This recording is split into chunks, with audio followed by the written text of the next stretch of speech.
All right, future CUET toppers, welcome. Today, we are diving into a chapter that is an absolute goldmine for your score. But here's the catch. You've got to master the details. We're talking about reproductive health, and believe me, this topic is jam-packed with concepts that can literally make or break your rank. So, get focused, because today, we are going to lock this knowledge in for good. Okay, let's jump right in with the challenge. Look at these 4 abbreviations. Can you expand all of them? And, even more important, can you tell me with 100% confidence where fertilization actually happens in each one? This is a super common stumbling block, and just one tiny mix-up here, well, that can cost you a whole question on the exam. But hey, don't worry. If you're feeling even a little bit shaky on this, you are in exactly the right place. We're going to clear this up for good. So why are we putting this one chapter under a microscope? Simple. The CUET examiners absolutely love pulling questions from this area, year after year. Let's break down what you should expect and why this is such a high-value target for your prep. You'll see a few very predictable types of questions pop up from this chapter. You're going to get your abbreviation-based MCQs, just like the one we started with. You'll also see questions asking you to put a process in the right sequence, those classic match the following tables, and even some questions that make you think about ethical issues, like with amniocentesis. It's this variety that makes it such an amazing opportunity to rack up points. So, how many questions are we talking about here?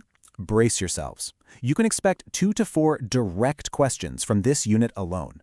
Now, let's do the math. That's potentially 10 to 20 marks from just one chapter.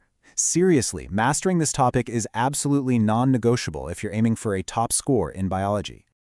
All right, to really nail this chapter, we're going to break it down into 3 core areas. First up, a critical diagnostic technique called amniocentesis. Then, we'll hit the key facts on STIs. And finally, we'll get to the main event, the problem of infertility, and the incredible technologies designed to solve it. So let's start with amniocentesis. What is it really? At its heart, it's a prenatal diagnostic tool. Just think of it like this. It's a way for doctors to get a sneak peek at a baby's genetic blueprint. They take a tiny sample of the amniotic fluid, and by analyzing it, they can spot chromosomal issues like Down syndrome or other genetic disorders way before the baby is born. Okay, for your exam, you need to basically tattoo these keywords into your brain. First, the timing. This is super important. It's done between 15 and 18 weeks of pregnancy. Second, its purpose is chromosomal analysis. And third, and this is a big one they love to ask about, is the ethical issue. It's misuse for sex determination, which, as you know, is completely banned in India. You've got to remember those 3 things. Okay, let's shift gears from diagnosis to infections and talk about STIs. For the exam, you've got to recognize the big ones: gonorrhea and syphilis, which are bacterial, and then you have AIDS and herpes, which are viral. But what's really crucial here is remembering that transmission is not just through sexual contact. It can also happen through blood transfusions, sharing infected needles, and even from a mother to her child. This whole multifaceted transmission thing is a key concept they really love to test you on. All right, now let's talk about infertility. This side-by-side view, this is a classic exam question format, so pay close attention. For males, you can kind of think of the issues being about the product or the delivery system, things like low sperm count, poor motility, or a blockage. For females, it's often about the machinery or the timing, so blocked fallopian tubes, hormonal imbalances, or a failure to ovulate. Knowing this basic distinction is going to be key. But you know what? For every problem, science has a solution. And that brings us to the absolute star of this chapter, Assisted Reproductive Technologies, or ART. Now, I know this is where a ton of students get confused, but we are going to make this crystal clear, I promise. Okay, listen up. If you remember only one thing from this entire explainer, please let it be this slide. The fundamental difference between all of these ART techniques boils down to one simple question. Where does fertilization happen? Is it inside the body, or is it outside in a lab? Look, IVF, ZIFT, and ICSI, they all happen outside the body. GIFT is the odd one out. That's where it happens inside.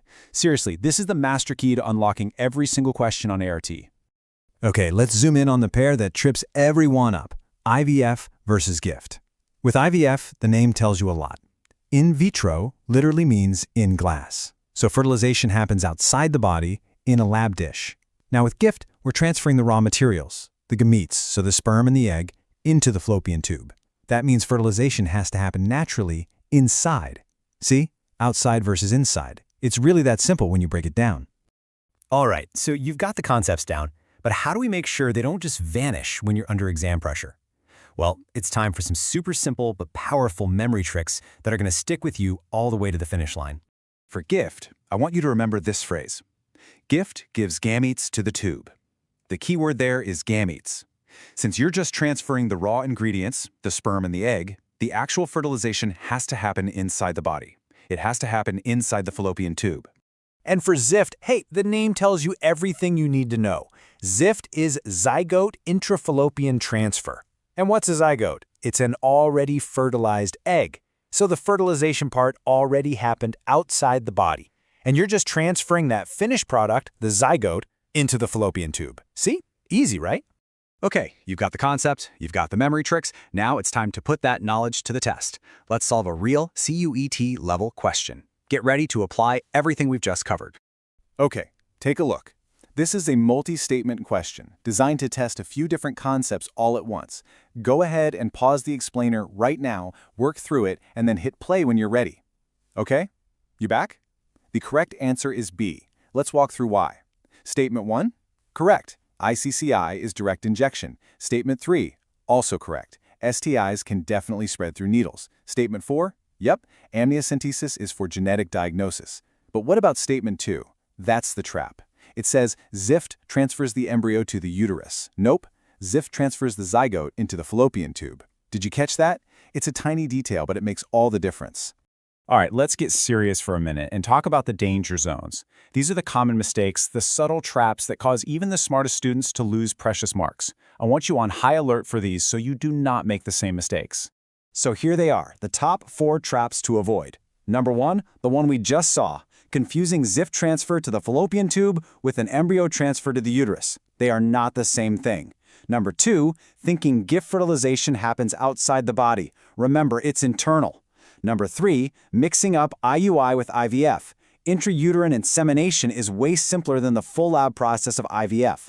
And finally, the root of all evil here, forgetting that the master key to telling these all apart is just knowing the location of fertilization. Okay, team, we're in the final lap. Let's do a super quick, rapid-fire revision of the absolute must-know facts. This is the stuff you should glance at right before you walk into that exam hall. Let's go. Amniocentesis, 15 to 18 weeks. Diagnosis, got it. Infertility, know the male versus female causes. IVF, that's your lab fertilization, the classic test tube baby. GIFT, gametes go in, so fertilization is inside. ZIFT, zygote goes in, so fertilization was outside. And ICSI, that's your direct sperm injection. Boom, that's the core of the whole chapter right there. And I want to leave you with one final thought. This right here is what I believe is the most expected question you could get from this chapter.